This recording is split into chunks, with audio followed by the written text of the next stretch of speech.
Hey everybody, how's it going? I'm the Meister, and welcome back to another episode of the Greater Timbukton region.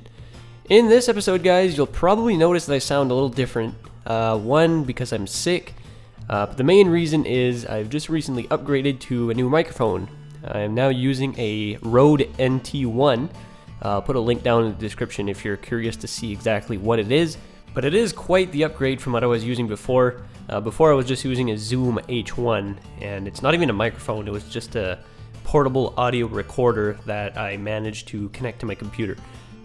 But it did a fairly good job for the time that I was using it, but now I think it's time that I upgrade to something better, and this is it.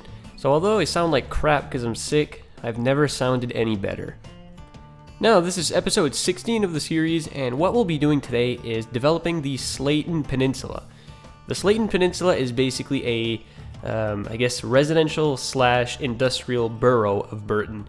And it was developed in the 1930s to the 1950s, so it's got quite a bit of age to it. Lots of old houses and old industries, nothing really fancy.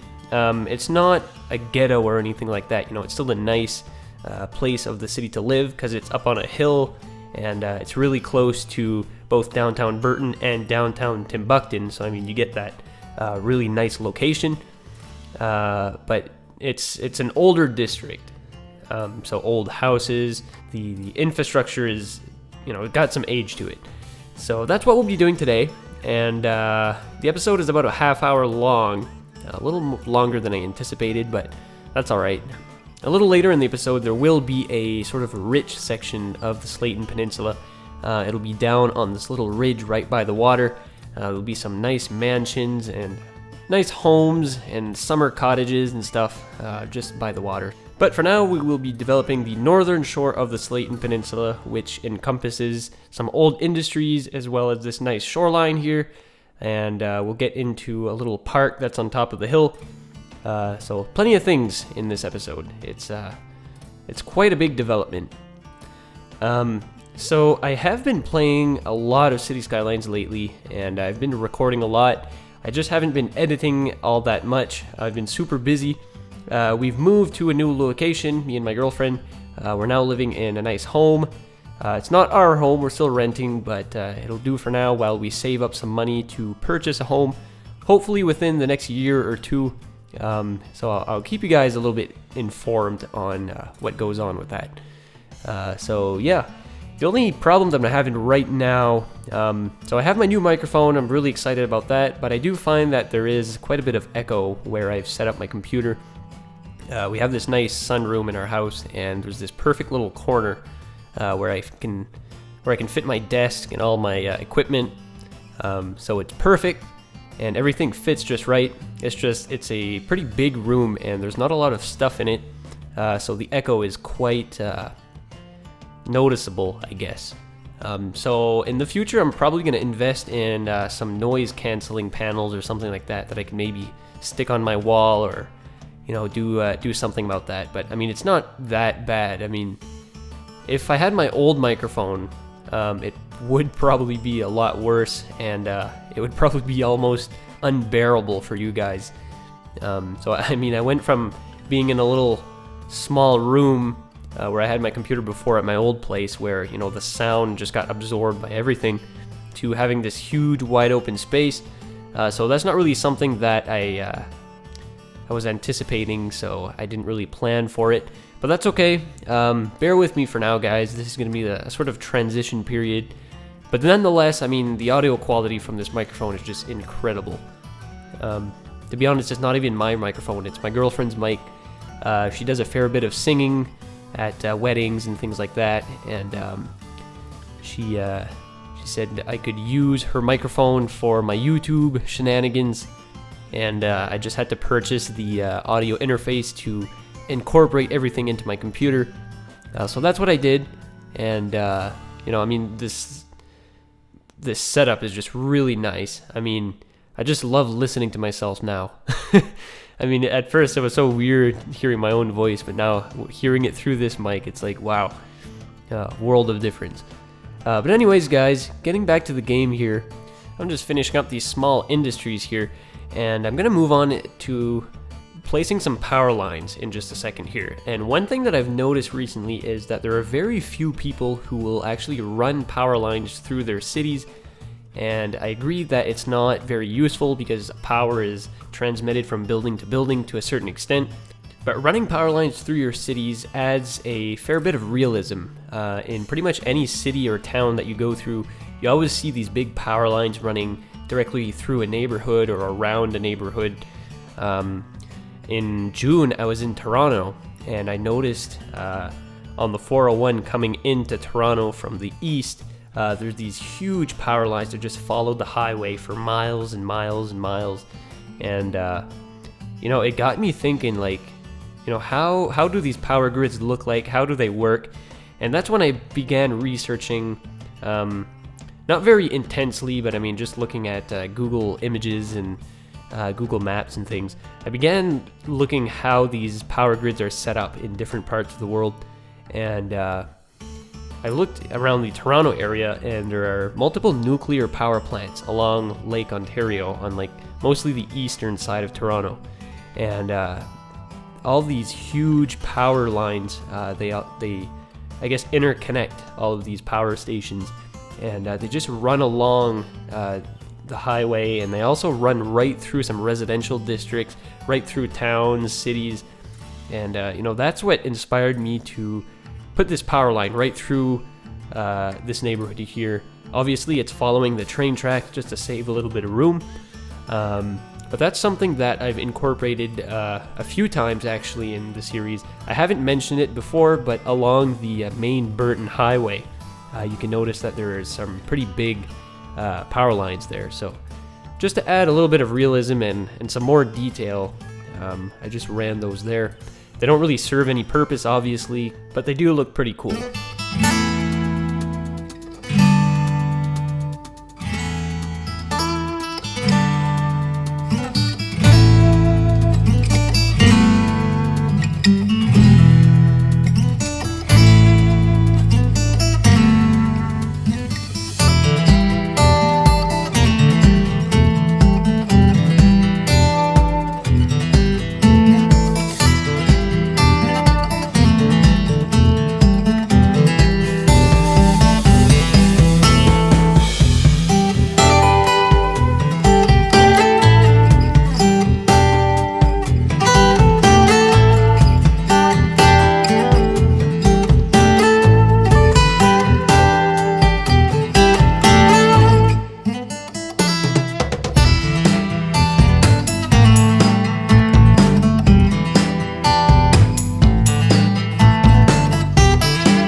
Alright guys, so what's happening now is I'm beginning the construction of a grocery store that's relatively close to downtown. And I got the idea of this from Halifax. And there's a superstore that's right close to downtown, close to various hotels, and it's very close to the port right downtown. So I figured I'd sort of do the same thing here.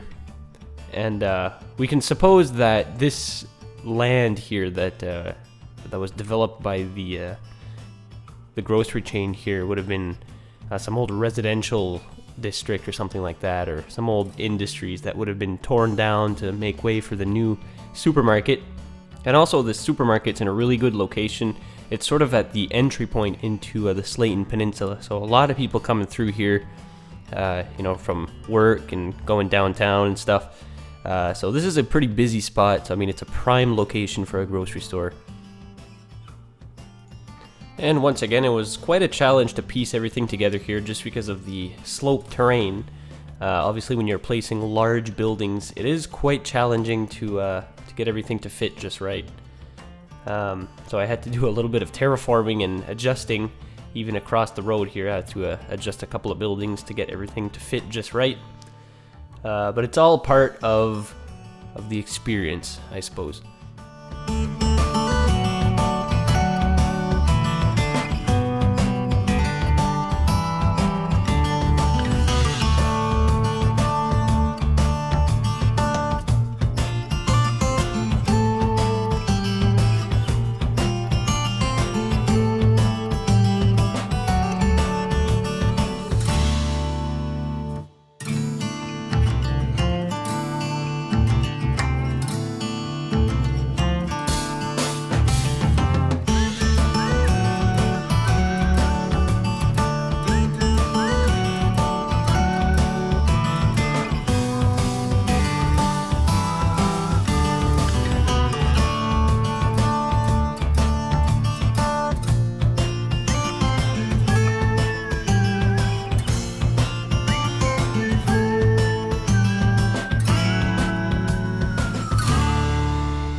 Alright guys, so the grocery store is pretty much complete, just adding some final details here, and we're about to move on to the residential section on Sleighton Peninsula.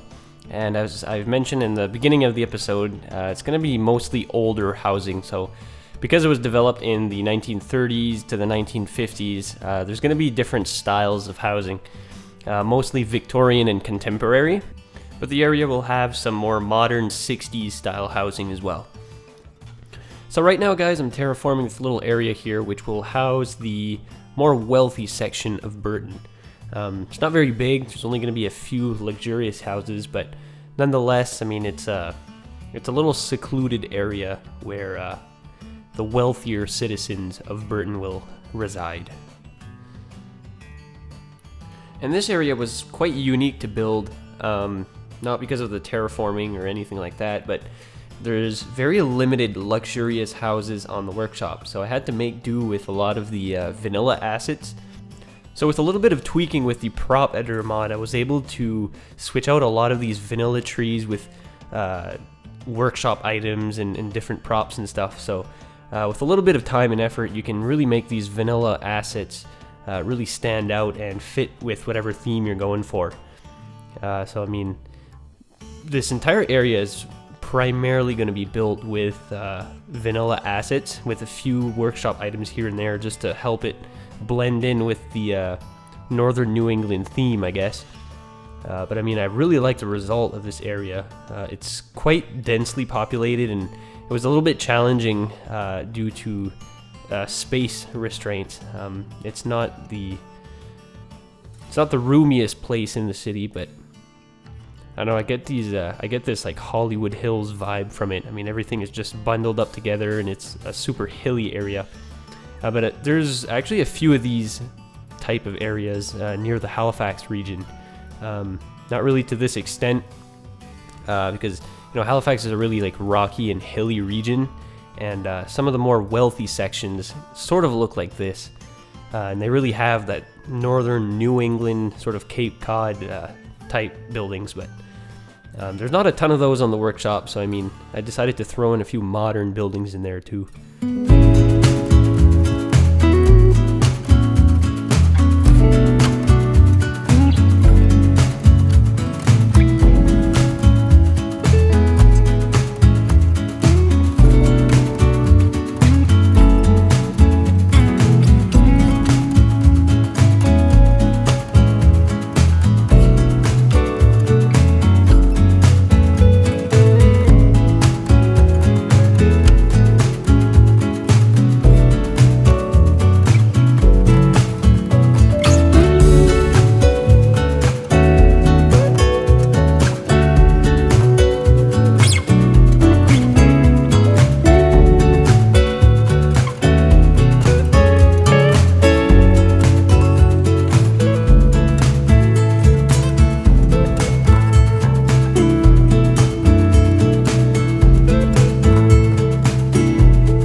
Alright guys, so we're pretty much done the residential area of the Sleighton Peninsula, but before I detail it any further, I want to jump into some general industries here that are just on the west side of the peninsula. I didn't really have anything in mind when it comes to specific industries, so I just started plopping down some warehouses and just playing around with different props and assets that I had laying around, and to create something unique, I guess. So I really didn't have anything specific in mind as to what exactly I'm creating right now. So just leave a comment down below on what you think this little industrial field should be, because I have no idea. So what I was going for in this build was this industrial field on this side of the train tracks, and there's going to be a quite larger one on the other side, and just a bunch of random warehouses and things. But with this build here, I mean, I really haven't explored it all that much in my history of playing City Skylines with industries. You know, it's not really something that I spend a lot of focus on, and building this here, I was just trying to play around with some new assets and some new props and things that I've downloaded, such as these fences right here that I'm plopping down. I had never used those before. They've been in my items list for like the past couple of years, but I mean, never really had the chance to use them. So, and what's really great is I got the chance to explore a little bit with the network tiling mod, and basically what that is, for those of you who don't have it, is it's a tool that allows you to place down different items such as fences. I know King Leno created like a curb network tool. So it enables you to, instead of plopping down props in a line, you can basically use the network tool as you would with roads or train tracks or whatever to plop those mods, or to plop those assets. So essentially, this mod has the power to save you a whole crap load of props. So rather than stringing like 150 fence props one after the other, you can use your network tool, and you're essentially using nodes instead of props to do that. So I'm just exploring on the workshop here, and I see that there's some stream networks. There are, like I mentioned, some curb networks from King Leno, and let's see here, what else is there? There's actually some line decal networks. So essentially, instead of using those tiny lines I've always been using on my highway intersections, I could be using that instead. So I mean, that would probably save me a ton of props right there. Because one of my worries in the game was actually to hit the prop limit before I'm done this project. So if ever I see myself in that situation where I'm getting close, I can go ahead and replace all my little lines and stuff with the line decal networks. You know, I'm actually going to subscribe to that right now. And I'm going to start to use that from now on. That's actually pretty cool.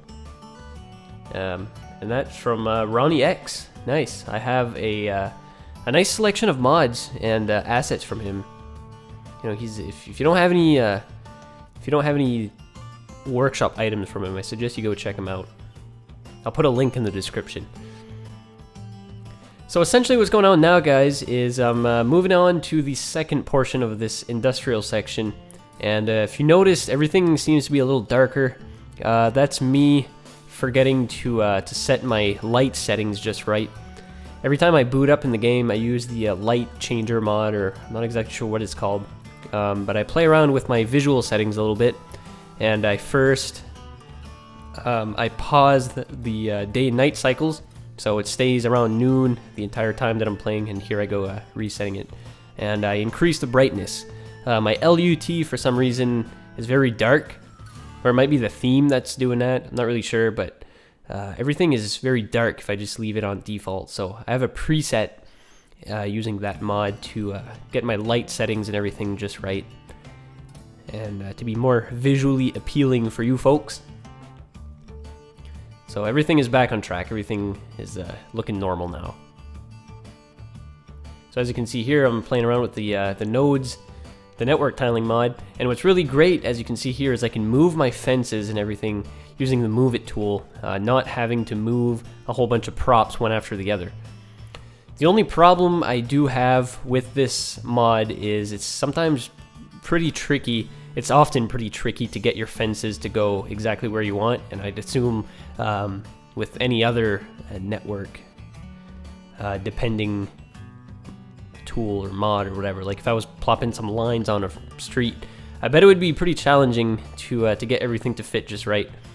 But with the Move It tool, once again, it saves the day and it makes everything a whole lot easier.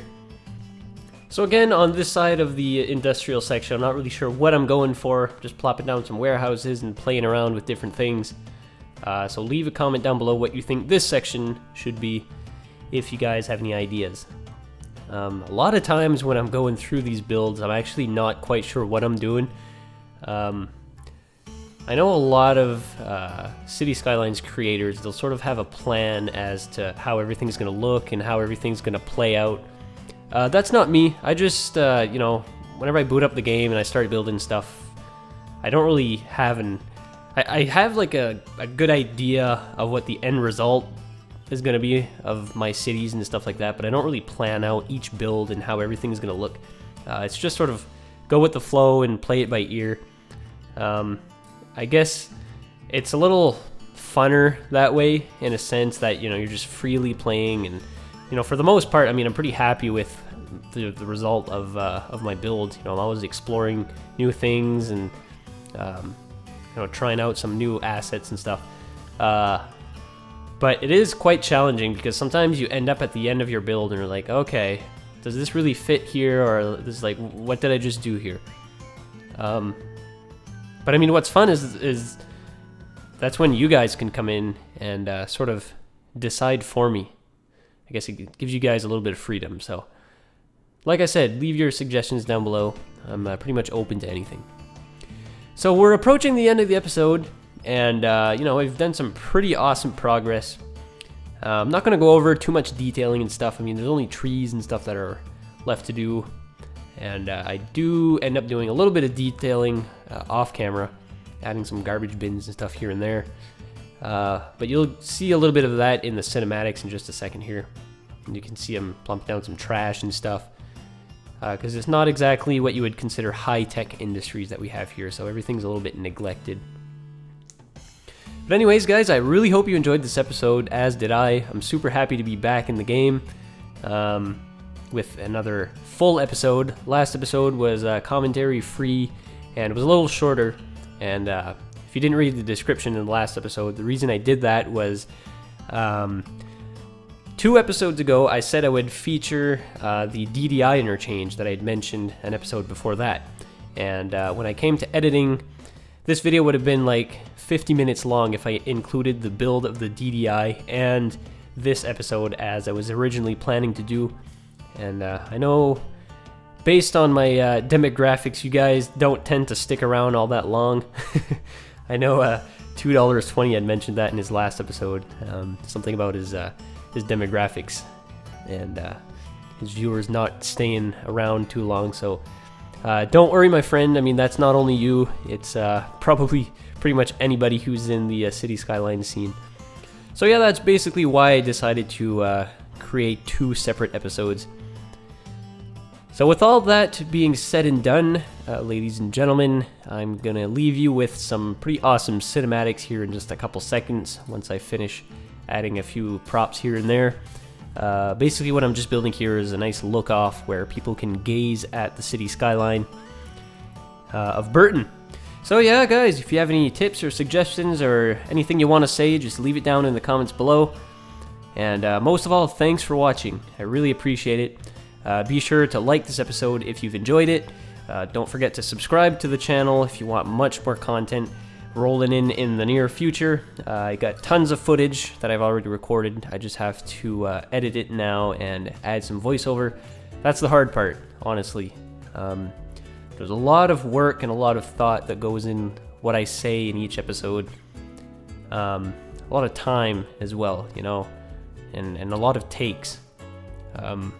Just to give you guys an idea before I leave here, it takes like 40-some takes on average to create like a half-hour episode. Sometimes even 50 if I'm having a hard day. But anyways, guys, until the next episode, take care.